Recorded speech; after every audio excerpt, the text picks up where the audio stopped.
আসসালামু আলাইকুম dear students, আশা করি তোমরা সবাই ভালো আছো এবং সুস্থ আছো। গ্রুপ ভার্বের 14তম ক্লাসে তোমাদের সবাইকে অনেক স্বাগতম এবং শুভেচ্ছা। ক্লাসটি শোনার পরে অবশ্যই কমেন্ট সেকশনে দেওয়া প্রশ্নপত্রের উত্তর করবে এবং নিজের অবস্থান যাচাই করবে। সারাদিন স্ক্রিনের দিকে তাকিয়ে থাকতে থাকতে তোমরা অনেক বেশি ক্লান্ত। এখন সময় হচ্ছে একটু যদি ইয়ারফোন থাকে সেটা নিয়ে কানে দাও এবং আমার গ্রুপ ভার্বগুলো শুনো এবং সাবকনসিয়াস মাইন্ডে ধারণ করার চেষ্টা করো, ভবিষ্যতে কাজে আসবে। চলো আজকে গ্রুপ ভার্ব নিয়ে আলোচনা শুরু করি। আজকে দুটি বিষয় নিয়ে আমরা কথা বলবো, একটি হ্যান্ড আর একটি হ্যাং। টোটাল 7টি, হ্যান্ড একটি এবং হ্যাং নিয়ে 6টি। প্রথমে শুরু করি হ্যান্ড। হ্যান্ড ওভার শব্দের অর্থ কারো হাতে তুলে দেওয়া। The thief was handed over to the police, অর্থাৎ চোরটিকে পুলিশের কাছে তুলে দেওয়া হয়েছিল। এরপরেরটি হ্যাং। হ্যাং নিয়ে আমরা 6টি গ্রুপ ভার্ব নিয়ে আলোচনা করব।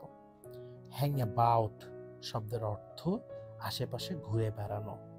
The girl always Hanks about her mother, মেয়েটি সবসময় তার মায়ের সাথে আশেপাশে ঘুরে বেড়ায়।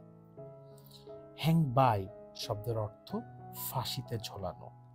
The murder was hanged by the neck, অর্থাৎ খুনিটিকে গলায় ফাঁসি দিয়ে ঝুলিয়ে হত্যা করা হয়েছিল। হ্যাং ডাউন শব্দের অর্থ নিচু করা। Father had to hang down his head in shame for his son's misconduct, অর্থাৎ বাবা তার পুত্রের দুর্ব্যবহারের জন্য লজ্জায় মাথা নত হয়েছিল। হ্যাং ফর ফাঁসি দেওয়া। হি ওয়াজ হ্যাংড ফর মার্ডার, অর্থাৎ তাকে খুনের জন্য ফাঁসি দেওয়া হয়েছিল। হ্যাং আপ শব্দের অর্থ ঝোলানো। Put up. Hang up your coat, তোমার কোটটি ঝুলিয়ে রাখো। হ্যাং আপ, আবারও হ্যাং আপ এর অর্থ দেরি করানো। The plan has been hanging up for a long time, অর্থাৎ যে পরিকল্পনাটি ছিল তা অনেকদিন ধরে আটকে আছে। তো এই ছিল আজকের 14তম ক্লাসের আলোচনা।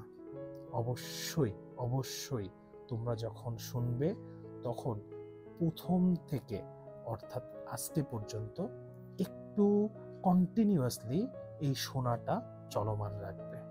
আশা করি খুব দ্রুত তোমাদের মাথায় এই গ্রুপ ভার্বগুলো বসে যাবে এবং এই জটিলতা থেকে খুব দ্রুত পরিত্রাণ পাবে।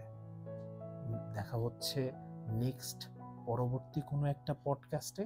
ততক্ষণ ভালো থাকো, সুস্থ থাকো। আসসালামু আলাইকুম।